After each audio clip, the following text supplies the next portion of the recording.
All right, good afternoon, everyone, and welcome to the first of our KASB advocacy updates of the new year. We've got a fantastic program for you over the next hour or so.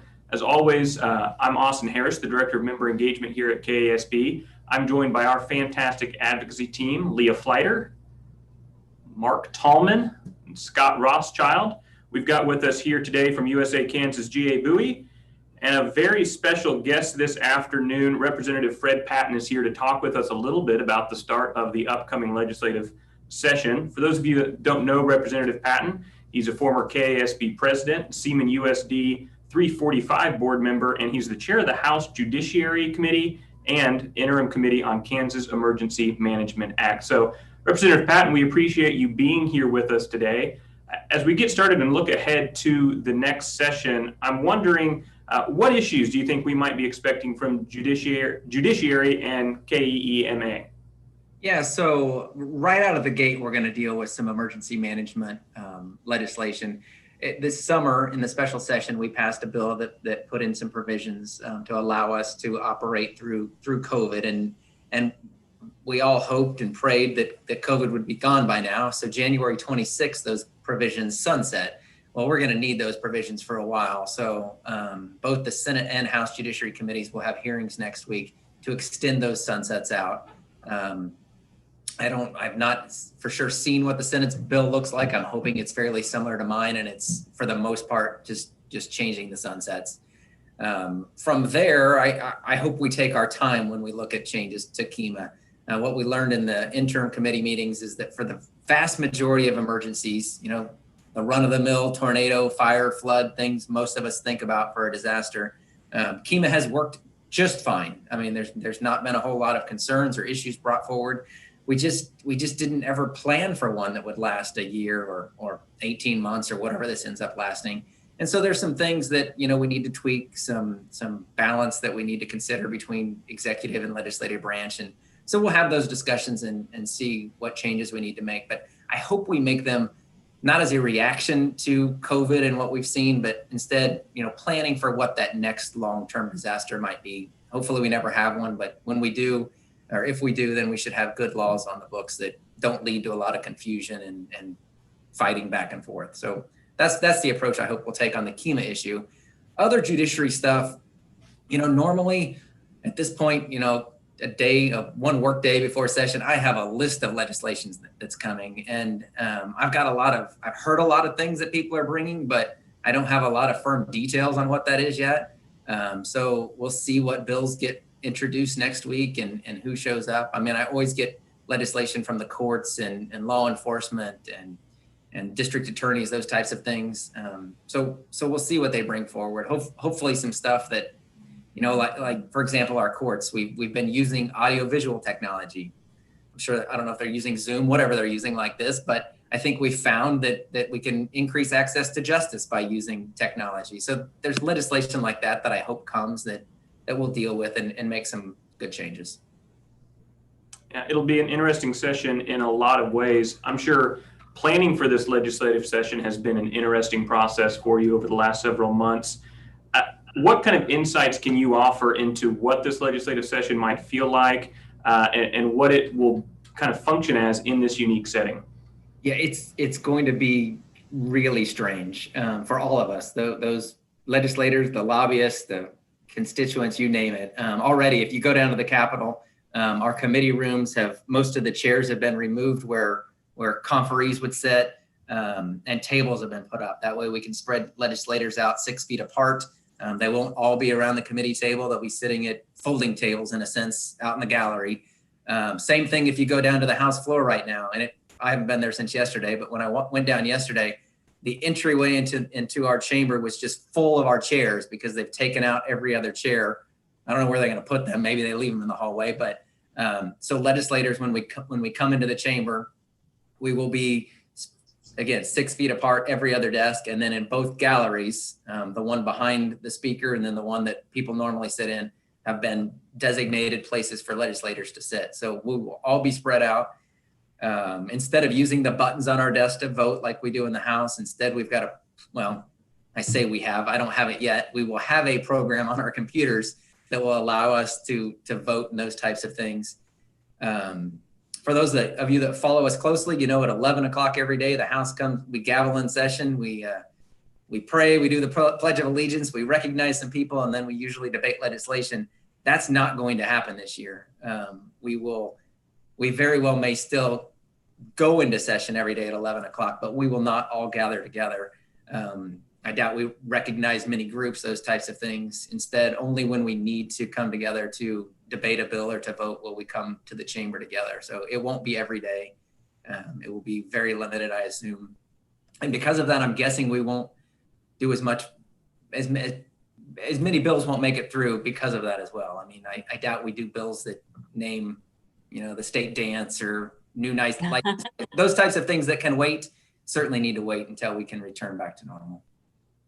So without kind of the regular schedule that many people in the legislative world are accustomed to, what's going to be the best way to stay up to date on what's happening when the House may or may not be gaveling in to debate important legislation? So they've told us that we'll have at least 24 hours notice of any time that we're expected to come back together. So I assume you will all get that same notice. They've certainly, I mean, that sounds like, you know, people could go back home and, you know, be in Wichita all week long. That's not the expectation. The expectation is that legislators will still be in the Capitol, ready to take action when need be. We'll still have committees every day. Those committees, my committee is going to be hybrid. You'll be able to, if you want to, as a committee member, be in person, great. We've got a spot for you and we'll spread out. If not, you can join in online. And we'll be able to do voting and that type of stuff that way. I'm hoping my committee rules say that you can be truly anywhere in the world to participate in a hearing, but when it comes time for us to vote on a bill or an amendment or something like that, the expectation is you will have to be in the Capitol. And not just like me with a fake Zoom background, but really. So just to be safe, I mean, we've got that decision by the Attorney General about, you know, how to be careful to make sure that our bills are truly legal and aren't challenged. And so I intend to try to enforce that with our committee votes as well.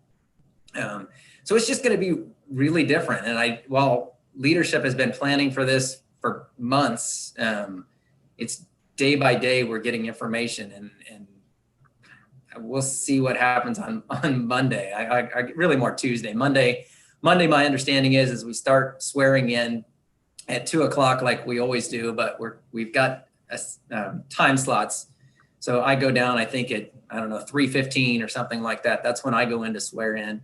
And then at 4 o'clock, by then, hopefully everyone's swore in, and then we all come back together to, you know, officially elect our officers and name our clerks and those types of things. So Monday, not much will happen other than that, but I know a number of committees will start meeting on Tuesday and we'll get the ball rolling. So in that similar vein, what kind of advice do you have for people who might want to be communicating with their legislators during this session, both in a very practical sense, but also more philosophically during this session? I mean, so practically, at least for me, I'm anticipating, you know, setting up Zoom meetings with groups and individuals and, you know, trying to interact virtually as much as we can, because while I have a decent sized office in the Capitol, as you guys know that have been there, many legislators don't. I mean, we stick a couple legislators in a small room and expect you to come in and squeeze in there too. Well, that's just not safe. And so I don't see a lot of one-on-one meetings. I doubt I'll see Mark standing in the hallway often to come up to, you know, grab me to tell me whatever he thinks. So we're going to have to, you know, come up with new ways to do that. And thankfully we've had 9 months now of trying out new technology, and we're all finally getting comfortable with it, except it looks like Chaim's been hidden in a cave somewhere for 9 months, but most of us have been working and trying out technology. And so we're just gonna have to keep going that route. You know, and not the practical standpoint, but the, you know, one-on-one meeting with people and the different diverse views and opinions. As always is the case at the beginning of a session, we've got a lot of new people. So I encourage you all to reach out to them now. Offer to have Zoom meetings or talk with them on the phone and get to know them. As I tell groups that, you know, maybe I don't see eye to eye with on their positions all the time, I encourage them to still develop relationships with me, because at the end of the day, it's if I know you and we've talked and and an issue comes up, I'm much more likely to hear you out and to, appreciate what you have to say than if you only come to me, once a year when you're mad about something and yell at me. Well, then, I'll still listen to you, but I know some legislators won't. So I think it's important that you, right out of the gate, begin laying groundwork and developing relationships with people. So that way, when we get to a point, it's something that you support or you don't support, you've had your conversations already and develop those relationships. So Representative Patton, we've got a question in the chat and it's from Scott, so I could just let him unmute and ask the question. But he's wondering if you think any of the changes to KEMA will directly impact schools or if that potential exists. So looking back at our KEMA meetings, we had both Representative Williams and Commissioner Watson come visit with us one day, and nothing we heard there was directly KEMA related, I don't think. I mean, maybe there's some changes that need to be proposed or want to be proposed that would impact schools one way or the other, but I don't think it's necessarily disaster related. The only issue I could think of is it did come up, the whole who has what authority. So does the State Board of Education have the authority to close schools? Does the governor? Do local school boards? That may be something that comes up. I've not, other than hearing that topic, no one's really brought it to me and asked me to include it in anything, but that's something that could come up, I guess. So also from the chat, really just a question asking if you can provide any insight or clarification on whether or not more COVID funds are going to be coming to school districts, and whether or not this money should or could be used for mental health of staff and students. What do you know about those next steps in COVID relief? So, and I only know this as a school board member, but my understanding is we're going to get quite an influx of money from the federal government for schools as a result of COVID. I think Randy had a meeting with some of you in the last couple of days and outlined that. I wouldn't anticipate any state COVID dollars unless it flows from the federal government to the state. While we are in a much better financial position than I thought we would be, the state still, we still have some budget issues to work through. So I wouldn't anticipate new state dollars, but if we can free up federal dollars or allow those dollars to flow through to get to schools, then I certainly see that happening. And there was a part 2 to the question. What was it? Just whether this money should be used on mental health for staff and students. I think we should give the local districts the flexibility. I mean, if districts need that money to spend it on mental health, then absolutely. So, Lou, there is a section in what I'm calling the new CARES Act that says providing mental health services and supports. So that's in the ESSER 2, CARES Act 2. And I think we're going to talk about that a little bit Okay. more. We didn't send you all our agenda, unfortunately, but that is on the docket as well.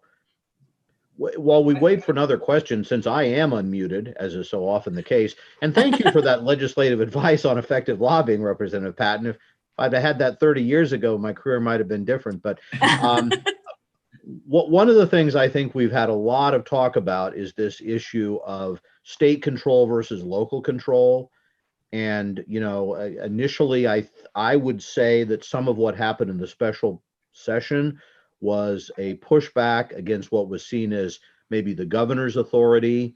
And so, more power was kind of put back with county commissions and maybe indirectly school boards. And I just wonder if you have any sense of where people may come down on this idea. Everyone likes local control until your local person does something you don't like, and then you don't want them to be able to do it. And so someone else ought to be able to do that. Is that just one of those things that's going to be an irresolvable tension, or do you think there may be some reaction either way?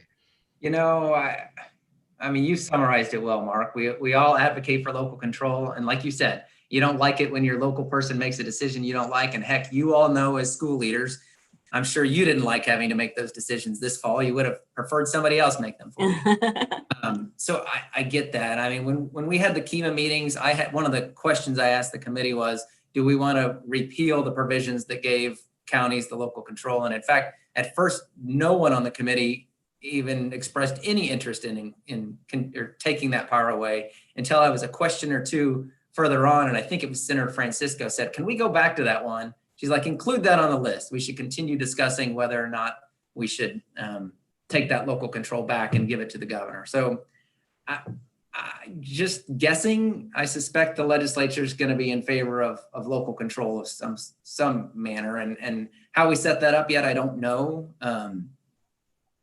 We'll just have to see. I've got some ideas on just in general with the Emergency Management Act, how we maybe change the State Finance Council to something broader and more diverse and more representative of the state, and how all that ties together yet. I have yet to figure that out, but I'm working on it, and maybe that addresses some of that local control stuff as well.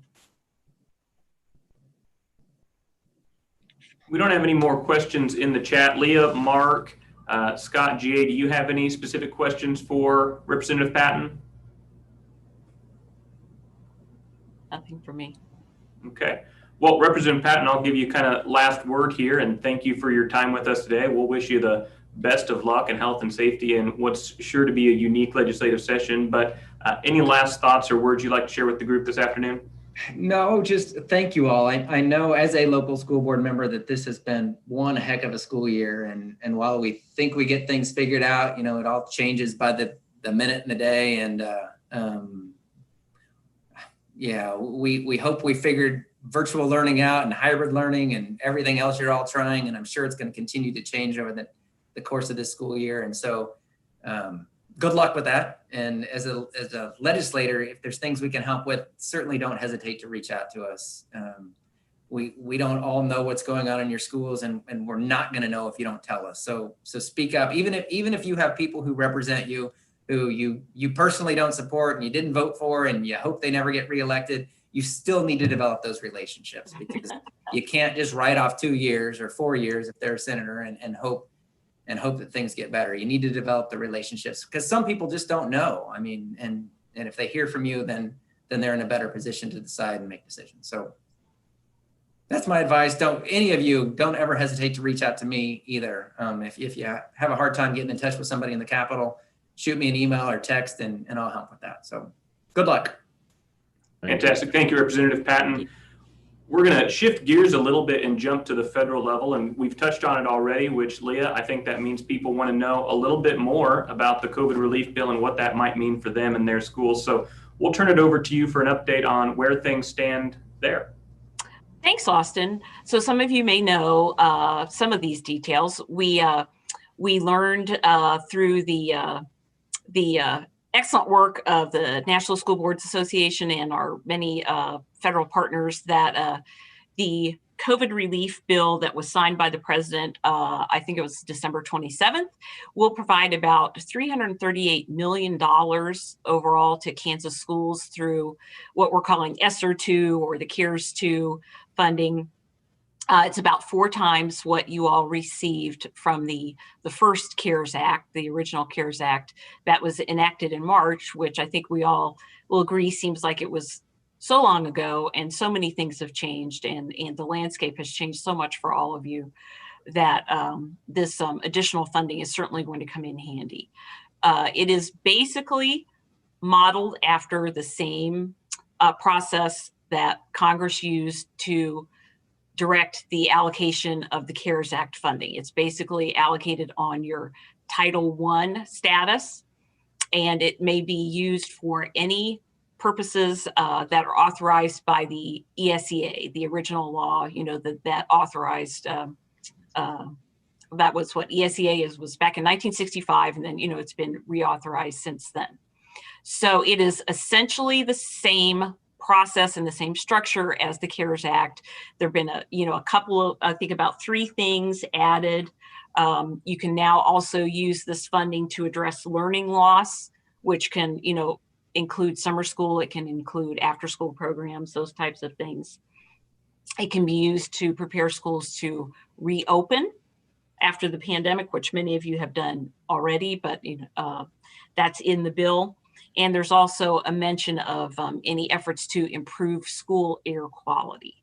So basically the same structure as the CARES Act, just more money and a few additional allocated or authorized uses of that money. I'm putting in the chat a link to our KASB news brief story that we ran yesterday. You should have received the news brief in your email, and that's the link there to a rather lengthy analysis of the bill.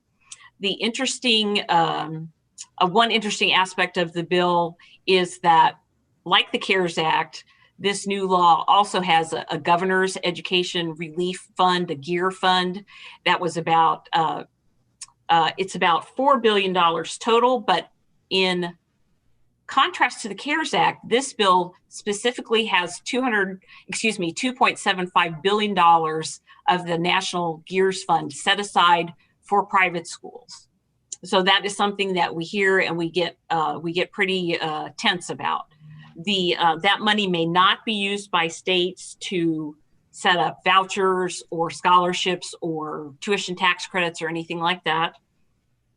They must, however, prioritize that money for private schools who educate a significant amount of low-income students. And like the public school funding, it has to be distributed to schools that have significantly seen an impact because of COVID. And so, and a lot of that will be, is directed toward cleaning, sanitation, COVID testing, remote or hybrid learning expenses, which is interesting because, you know, we hear people say, well, you know, private schools are great because they've never had to close. They've all been meeting in person and everything is fine and lovely. And we know that just like the public schools, private schools are having to go in and out of in-person or COVID or remote as infection rates dictate. But nonetheless, that is in the bill. And of course, some transportation costs for private schools as well. So that is a very general overview. And I wanted to kick this over also to GA because, you know, GA as USA Kansas and his national association has also done quite a bit of work on this bill. And I think we want to talk about how GA $338 million sounds like a lot of money, but if it's allocated based on your Title I status, that changes the conversation quite a bit. Is that correct? Yeah, it really does. When you kind of break the dollars down, it's when you look at it as a large chunk of money, it seems like a lot of money, and it truly is. But when you break it down per student and you break that into look at it a little differently, it looks vastly different because we have some districts that are only receiving, $50 to $60 per student, which really isn't going to go a long ways when you're talking some of the challenges we've had with COVID and changes and adjustments and additional staffing and transportation. Compared to other districts that may be receiving right around the $2,000 a student mark based upon their enrollment. So, you know, as you look at this, there's a wide variety. We probably have 60 to 70 school districts that are receiving over $1,000 per student. But at the same time, we've got a number of districts that are on the opposite end of that. And so that's one of the things I think we're going to have to be very cautious. You know, this blanket idea that everybody can use this money for extended school year or summer school or PPEs or, you know, whatever the case may be, it's just not going to happen because the money just doesn't look the same. And it's not equalized. You know, in Kansas, we talk a lot about equalization of the dollars, and there's no equalization to this. So those are pieces we have to be very aware of, very cautious of, and not think that everybody's in the same boat that maybe we are. GA, as we and for our audience, you know, we had a discussion with some education advocates yesterday around this, and that is a critical thing, I think, to be aware of.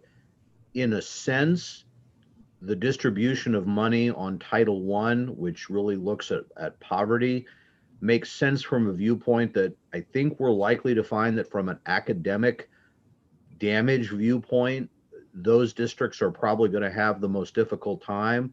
But on an operational viewpoint, there's really no reason to believe that a high or low poverty school or district has a different need for masks or cleaning supplies or air quality. So I think that's really the issue. These dollars are probably going to be used in several different ways. And in some cases, this means there's no real connection or no total connection between what you're going to receive and what your needs might be. Similarly, as we discussed, it now looks like districts are going to be getting about 150 or have been allocated about $150 million or more from the county Sparks money, but that was purely at the discretion of the counties. Some districts got very little or none. Some got a significant portion of the money. So we have a lot of money, hundreds of millions of dollars flowing out there that legislators are going to be aware of, but there was no comprehensive evaluation of need on the part of the state.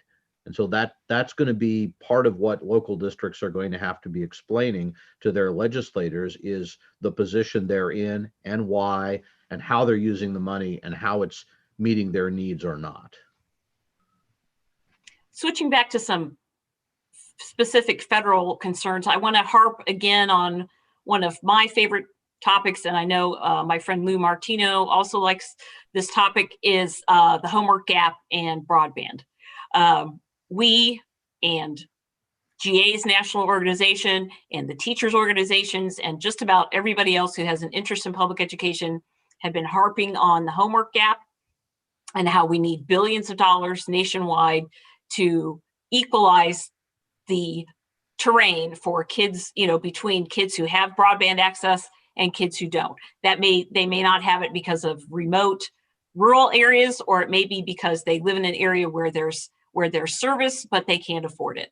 And apparently there was bipartisan agreement that we needed, to have this homework gap funding, that it would be funneled through the FCC's E-rate program, which is already in existence. It would just, slide right on through there. And at the last minute, that funding was stricken from the negotiations. So there is some broadband funding in this new COVID bill. It's a little more temporary. There is some relief for low-income families. So there is. I don't want to give you the impression that there's nothing in there for broadband, but it's not nearly enough, and it's really not what we had hoped for. Fortunately, I think the person who was behind that money being sort of hijacked at the last minute will no longer be working for the federal government on January 21st. So we should be in better shape there, and we may have a Federal Communications Commission that will be more amenable to that remedy. But we really need all of you in your interactions with your new members of Congress and with your veteran members of Congress, House of Representatives, or your senator. We need to keep hitting that hard. So as you know, I could go on about this for days, and Lou would help me, but we only have half hour left on this show, and so I'll just leave that there. But I think that pretty well covers what I wanted to cover for the COVID bill, and I would be happy to take any questions. And also, of course, GA, anything you have to add too. Go ahead, Austin. Yeah, well, as we wait on any potential questions that might come in, I want to keep us focused on some of the federal news. The big news last night, of course, was the Secretary of Education resigning, I believe effective sometime today. The big question really is, with only 2 weeks left in the current administration, how big of an impact, if any, does that have? But Leah, GA, what do we know about that, and what do we know about the new interim secretary here? It doesn't really have any immediate impact. Secretary DeVos only had a couple of weeks left in her tenure, and anything that she might have tried to put into effect at the sort of the last minute would most likely be counteracted by the incoming secretary designee. But so it really doesn't have much of a impact on education. It certainly was a symbolic thing that she felt like she should do, but really I think what we need to be doing now is focusing on Secretary-elect or Secretary designee Cardona, who is the sort of the Randy Watson of Connecticut, I guess would be a good way to put it. And I know the NSBA staff have had good meetings with him. And I know my colleague, the Connecticut Association of School Boards lobbyist, and the Connecticut School Attorneys representative all speak very highly of Mr. Cardona. They say that he is a very good, inclusive kind of person, and they are very pleased with that pick. And GA, what are you hearing from your national organization? And I'll tell you, we'll see a little bit of a difference this year, because this is someone that's recently was in the building as a building Yeah. leader, as a building principal. With Secretary Duncan, you know, this was an individual that did lead a larger school district from one standpoint, but he relied on individuals like Deb Delisle and those individuals that were more building level or district level oriented, that knew the traditional districts, what we look like in Kansas, for example. I think this secretary is going to be, obviously he's a lot younger, probably going to bring a lot more energy to the position, and probably have a much better picture of what our schools look like. And many of you know, Connecticut is traditionally has some of the top test scores and top learning opportunities for kids. And so I think we're going to see a lot of good ideas, fresh ideas that are going to come out of there. I don't think we're going to have to worry from the federal level about the vouchers and tax credits conversations that we have been over the last 4 years. But I do believe, some of the things that we understand as challenges in Kansas are going to be challenges that he's very familiar with, and are going to be able to address those. And I will point this out, though. One of the things you always have to keep in mind, and we were fortunate, even with the most recent Secretary of Education, the U.S. Department of Education is an enormous staff. And those staff members for the most part, are not leaving. And so, when you look at the details and we use the example devils in the details, these members have been there for a long time, and they have very, very proud views of the way they look at the Department of Education and the practices that they have there. So this education commissioner is going to have to work through that staff as well to make things the way he wants them to be, because it doesn't change just because the leadership changes. Those people are well versed in what they do. They're very comfortable with what they do, and it takes a little time to change mindsets. Leo, I'll pass it back over to you. I think that covers it pretty well. I do want to kind of remind people not to be sort of, I don't want to raise controversy, but, a couple of weeks ago, Secretary DeVos was exhorting her employees in a letter to, be the resistance as a new administration comes in. So it's not as if Secretary Cardona is going to be able to just walk in and wave a magic wand and all will be well. It will take some time. That being said, I think we do have some good things to talk about as far as what the Biden administration's agenda for K-12 education would be. And I kind of wanted to loop in Scott and Mark about this. The president's platform, President-elect's platform, has been to increase education funding quite a bit, to invest, from birth, and some things like that. So Scott and Mark, and GA too, would you like to kind of join the conversation about some of the things that we think we'll see from the Biden administration moving forward?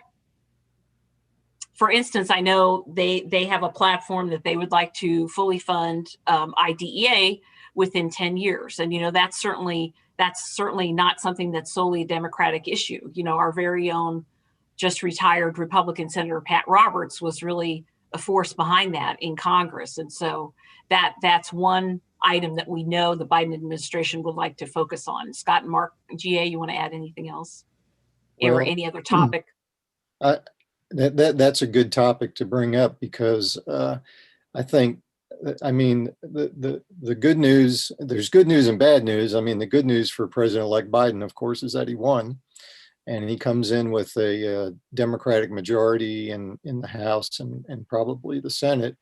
The bad news is those are very slim majorities. So some of the expansive things you may read on his website may have difficulty, but things like IDEA and those kind of bipartisan things, I think he'll have an easier time accomplishing. You mentioned that he wants to triple the funding in Title I. He wants some kind of requirement that schools would provide competitive pay and benefits for teachers. And I think, as has been said earlier, Biden is not a friend of vouchers. And in some other ways, things that I think can be done administratively. He has talked about reversing the Trump administration's issues on transgender students and things like that.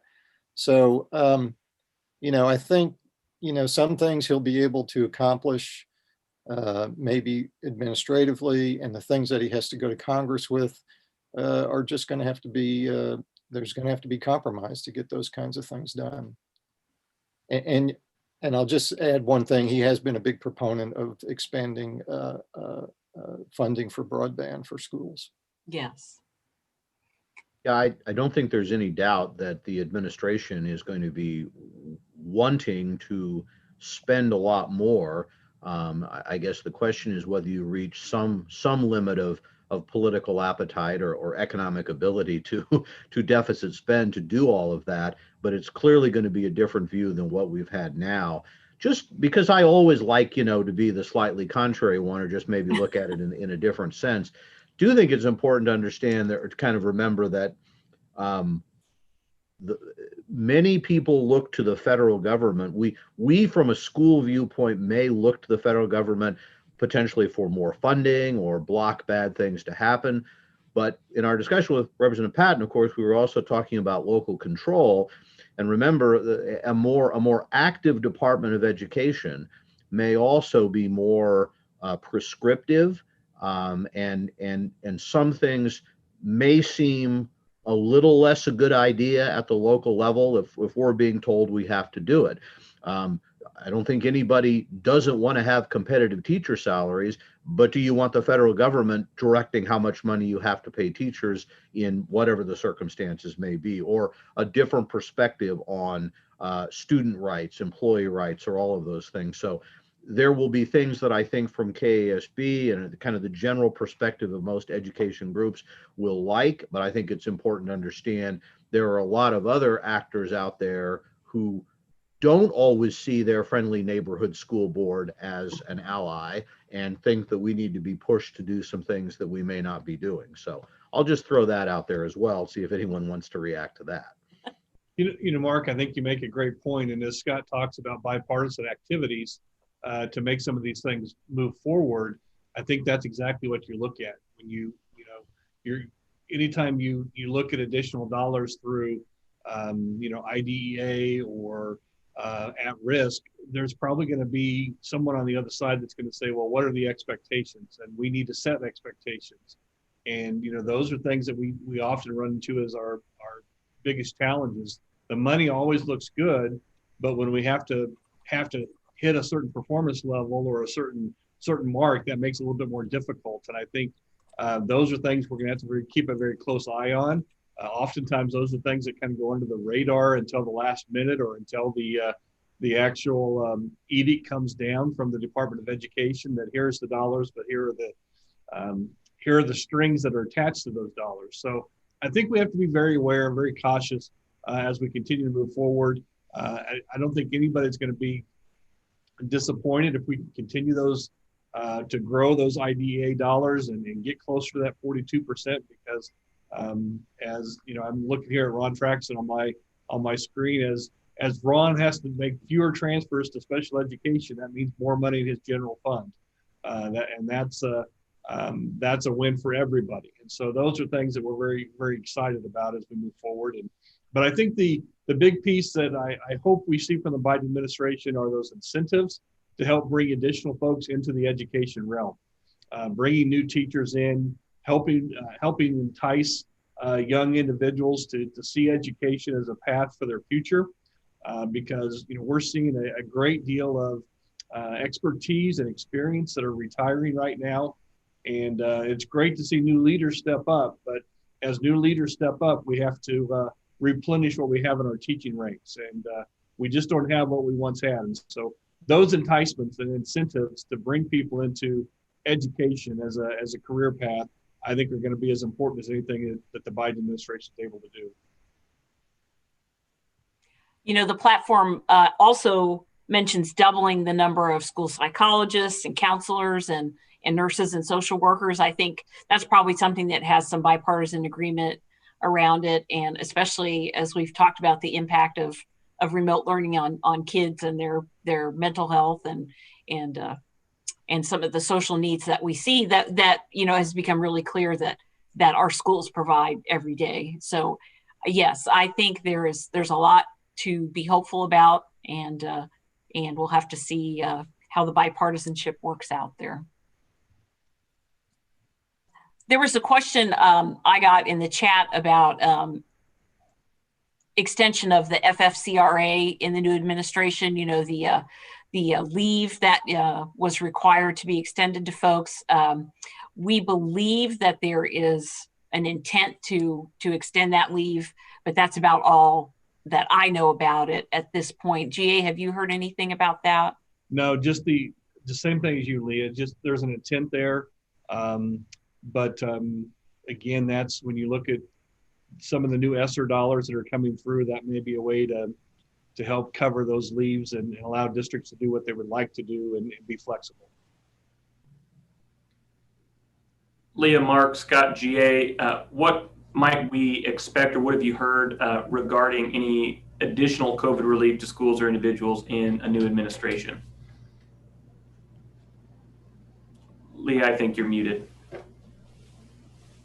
No one feel bad if that's you today, because now I've done it. We do know that that's been something the president-elect has expressed support for. I think the key is going to be that razor-thin margin that may exist in the Congress. We know that overall, the House of Representatives has been much more enthusiastic about additional levels of funding than has the Senate. Now, with the Senate now appearing to be under Democratic control as a result of the Georgia Senate elections this past week, that may change. But Scott, Mark, and GA, you want to talk a little bit about that kind of very thin margin, and it may take a vote from the vice president to break any ties, and so fingers crossed. And I think something will happen, but I don't know what the levels might be and how long that might take. I would just note that the Georgia election has not yet been fully certified. Well, that's correct. And I guess I've heard it said, if any of you follow politics, it all comes down to what Joe Manchin wants to do. Yeah. With literally a tied vote and the vice president casting that. And that, of course, is assuming that it is a vote in the Senate that only takes 50, which I believe, experts could help me if I'm wrong, only once a year can you pass a bill with 50 votes that can't be filibustered at a 60 vote threshold.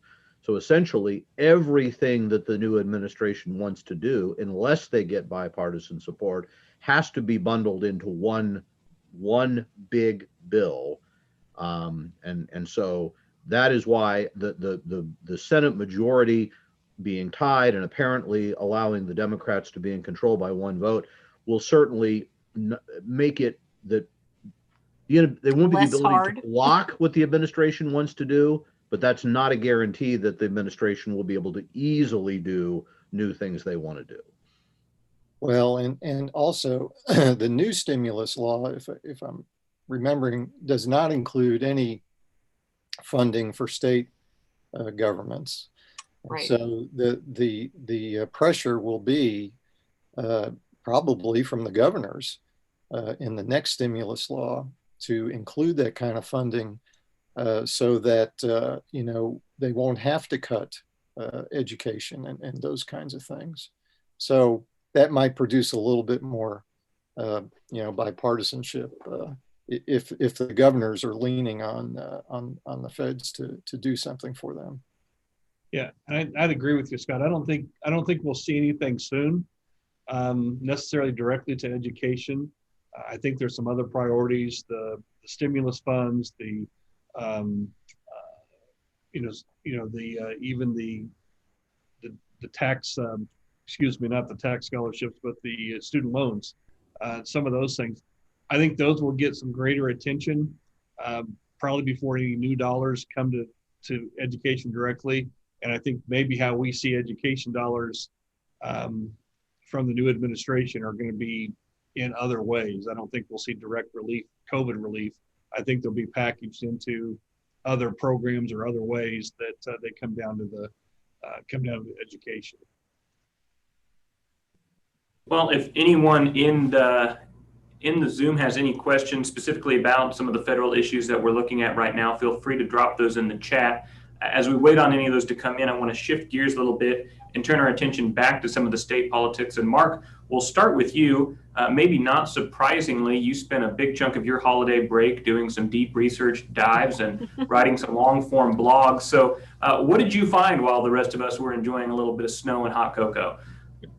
Well, I want to make sure, that doesn't do any good to write if it isn't read right. Actually, that's never bothered me very much. But Austin, for those that haven't noticed, want to commend you and your team on a change to our KASB website. It may look a little bit different, but you can still find a lot of our resources if you look on our homepage on the Advocacy tab.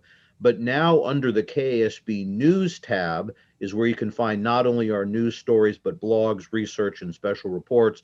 If you search through that, a couple weeks ago, I posted a blog that I think may be entered in the chat about what school leaders can expect from the upcoming session, which really just kind of walks through what to look at. More detailed, we've posted both an overview and a more detailed report that really looks at how districts have spent increased funding over the last 20 years. We tried to really go back over a longer period of time, not just the what's happened under Gannon or what was happening before Gannon, and look at how districts spend money and what we got for it. And we don't have time to go into that now, sadly, but if you look at those, it's really designed to maybe give you some responses to this question. Well, look, we've given you billions of dollars. What have you done with it? By talking about the long-term increases in education, talking about most of that money actually went to hiring more people to do more things for students, hiring more special ed staff, hiring more counselors, keeping our class sizes low, hiring more early childhood and all-day kindergarten, those things, as well as keeping our salaries competitive because most wages rise faster than inflation, so school districts have to keep up. And then how voters have approved more funding to improve our facilities for a lot of different reasons. And finally, what the legislature has had to add to keep CAPER solvent, which has been a big part of this. So if you're looking for ways to have a conversation with people about what do we do with the money, what do we get for it, that's a fairly recent blog that I've posted. We're going to be also looking a little more detail next week about what we've done specifically over the last 3 years as funding has increased following Gannon. So just, I guess, be on the lookout for that. And if you have any questions or follow up or can help share those, we would certainly appreciate that.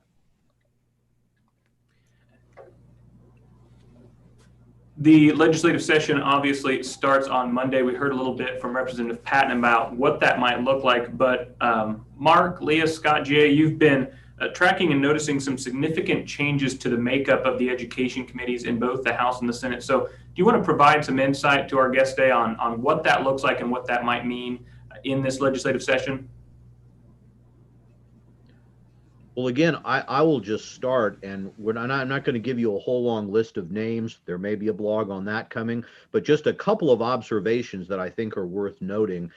Even though all of the education committee, we really talk about 3 education committees, and remember, there's a whole lot of bills that we follow that don't go through those committees, particularly that go through the appropriations, ways and means committees, but many others. But of the Senate Education, House Education, and House K-12 Budget Committee, the chairs are all the same, but there's considerable change in the members. For example, Senate Education, while Molly Baumgardner is back as chair, Senator Sykes is the new ranking minority member. Senator Erickson, a new member of the Senate and former House member, former school board member, school administrator, and teacher, also with a lot of background, is the new vice chair of the Senate Education Committee. Other than Senator Pat Petty returning, every other member of that committee is basically new, most of them freshmen. So that just gives you an example of a committee where most of the people on that committee have not dealt with those issues before, at least on that committee. Similarly, the House Education Committee, it's only about 4 of the 21 members that are back from last year. Most of the leadership is back, but many of the rank and file members are new, and many of them are new to the legislature. That's going to be true of many committees, and will underscore again what Representative Patton said. Most legislators, unless they come in with a strong education background, simply don't know an awful lot about how we operate schools, how the funding formula works. There will be plenty of other people trying to tell them what the facts are and what's good and what's bad. And if you, as school leaders, don't come forward as a reputable source of information from your own district, or sharing, with some of the things we try to provide for you, they're not going to hear that side. So it's really critical, go back to be, I hope you've been working to establish those relationships. You'll continue to do the same. And as the session unfolds, we'll of course be telling you this bill is up in this committee and here's the members. Those of you that have the opportunity to get to know people who are on the education committees and some of the other important ones, it's really critical. You're speaking not just for yourselves, but for all of your colleagues around the state, as trying to help educate them as to the impact legislation might have. Scott, Leah, GA, what else do you think we need to be aware of? Well, I think you mentioned that Senator Erickson is the new vice chair of education.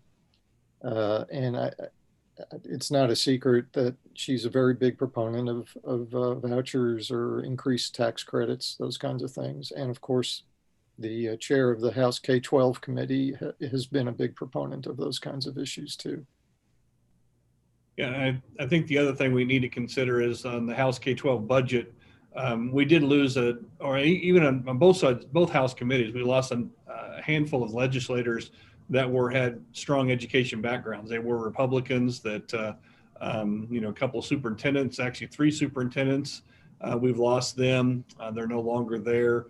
I think it's significant. I feel it's significant that Brenda Dietrich had moved to the Senate side when she won her election, but was not placed on the Senate Education Committee, even though there were a number of freshman senators that were put out there in education committees. I think that's significant as of being a Republican that she's not there. So I think our work's going to be cut out for us. As far as our associations, KSSA and USA, and all of our other organizations, I feel like we're going to be on defense a lot more than we have been the last couple of years. I think we're going to be talking about how we've spent the dollars and what we've been doing to keep our kids growing and learning especially over the last 8 months. And I do believe, with the exception of a school bus safety bill, that may be the only one that we bring forward from our organization as something new. So I think we're going to spend a significant amount of time in all 3 committees trying to justify the great work that our teachers and educators have been doing, and showing where we've spent the dollars, and then probably trying to push back some of the things that we've been trying to keep at bay for the last couple of years. And I think a critical part of that, it goes along with what GA has said, it's going to be extremely important that we explain why we are taking the positions we are, why we are using dollars, why we're concerned about things. I think we've had some conversations over the last few weeks. There may be the votes for expanded school choice, privatization, vouchers, whatever you want to call it, and simply saying, well, that's a bad idea, isn't going to be very convincing. But there are convincing reasons why, I believe. So we've got to, I believe, do a better job of talking about why do we have these positions or concerns, or how do you address some of the concerns we have? Because a lot of people are going to be looking around and saying, we've got kids out of school, we've got kids who've regressed, we're taking phone calls of frustrated parents. there's a narrative by a lot of people that our system, despite being successful in many ways, hasn't served every child well. So we're going to have to talk about what is our answer to do that, and how are we going to help make up the ground that was lost? How do we continue to be safe for our staff, and how do we make sure that whatever the state does, it tries to look out for the needs of all the students, not just some of the students.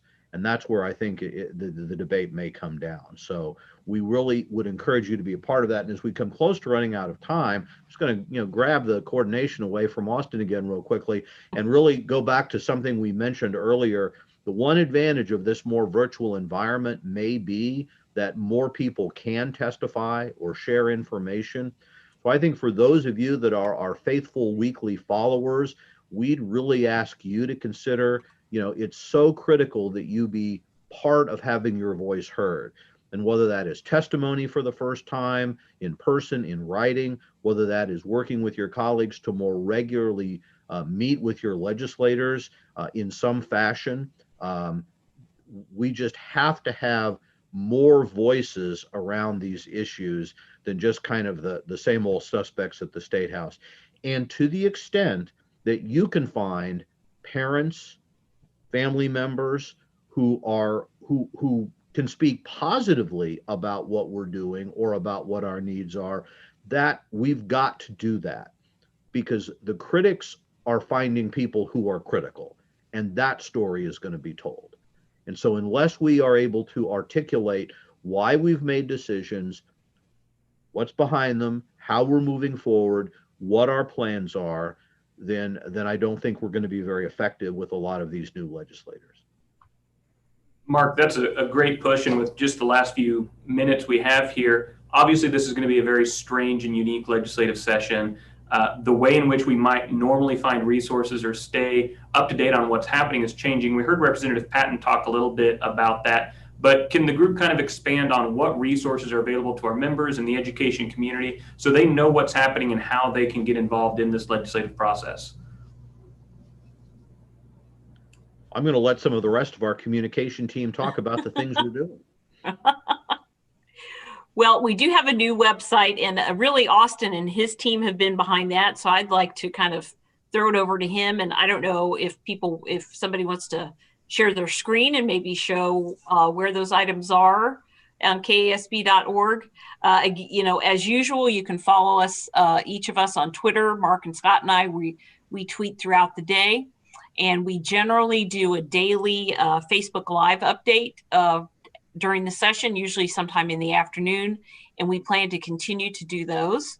So those are always a good way to keep up to date as far as what's going on as far as KSB's daily communications vehicles. Yeah, we did roll out a new website, and I'd share my screen, but I don't have that power. So either Lauren can hand that over to me, or we can just walk through it real briefly. I think I can share it here. Perfect.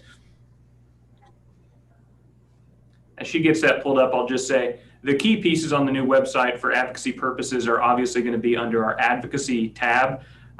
We have a lot of critical resources and information there for people to access, including legislative information, trends and topics, KASB's positions and testimony, the opportunity to find your representatives based on your school district, and a lot of other resources that are just geared at helping you understand what's happening at the Capitol and understand how you can get in touch with your representatives and your leaders in that space.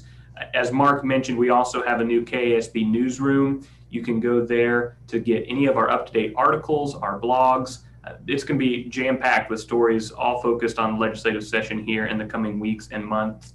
That's probably your primary resources if you were looking for information on what's been happening in the legislative process. And of course, you can follow us on social media. Make sure you're registered to get our daily and weekly email pushes. We're going to do everything we can to make sure you have access to information in a year that's very unique and just a little bit strange. Leah, Scott, Mark, did I miss anything on our end? And if not, GA, what can people expect from your associations? So obviously we work very closely with KSB through this process. It makes, Dr. Hyman and I have had this conversation a number of times, it makes no sense that we're working in opposite directions or trying to pull one group of people away from another. So we work very closely. Scott and Mark and do a lot of writing for us as we get things out. What our folks can expect to see is we do get Friday letters or newsletters out regarding what's going on, and ours are a little bit more detailed directly to the superintendents and or to special ed directors or principals as far as how bills may affect them directly or how they may affect their schools. So it's a little bit different than what they would see from a KSB generalization. We're gonna dive into them a little bit more and give them a little more personalization as it's going to relate to their school and how we could use their support. So we work very closely with KSB. We appreciate all of their support as we continue to push forward these legislative processes and work together. So if you have any questions for us, we have a couple sites on our website that you can gain access to and pay and stay addressed, but most of our stuff will come out via email on Fridays. Great. Well, if we don't have any more questions in the Zoom, we are at our 1 hour mark. So I'd like to thank Leah, Mark, GA, and Scott for being here and continue to be fantastic resources to our members and the broader education community. As the session gets rolling on Monday, as always, know you can reach out to us at KSB. I know you can always reach out to GA and his team at USA Kansas for information, for help, for assistance. We are all here to make sure that you have what you need and that we're in this together. So we appreciate your time this afternoon. We are shifting gears a little bit. This will now be a weekly video session that we do. So in non-session times, this was happening every other week or so, but you can find us right back here next Friday at noon. We'll have updates and information from the first week of the legislative session. So we thank you all for your time and hope you have a great rest of your day and weekend.